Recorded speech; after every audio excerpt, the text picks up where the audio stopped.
President Lyndon Baines Johnson, or LBJ, died in 1973, but a lifelike animatronic representation of him greets visitors to his library in Austin, Texas. Visitors find it entertaining. It's pretty cool, a little disconcerting, but pretty cool. It's very lifelike. After a $10 million renovation, the LBJ Presidential Library is now more interactive with computerized exhibits.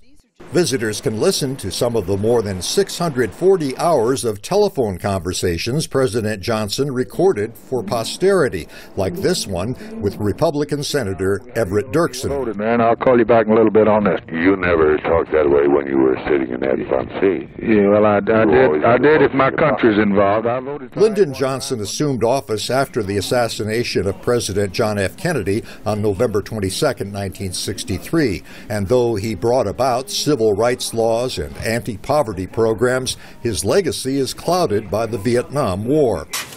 LBJ Library Director Mark Updegrove says presidential libraries do not glorify their namesakes and, in fact, present a full picture of their time in office. It's not up to us to direct history and tell people what to think, but we do want them to know what he did and how it impacts your life. What you think about that is your own decision. Presidential libraries provide access to documents for historical research. Updegrove says this reflects the openness of a democratic society. Those records belong to the people. They don't belong to that president. A short drive from Austin is another presidential library, that of George W.'s father, George Herbert Walker Bush.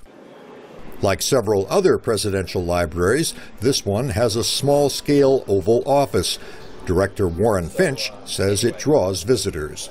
We feel like that's one of our key missions in our museums and our education programs is to talk about civics, how the U.S. Constitution works, how the government works in practice. Modern technology provides libraries with a treasure trove of images and audio recordings, but Finch says managing all that material is a challenge. There's about 1 million photographs, 10,000 cassettes of videotape.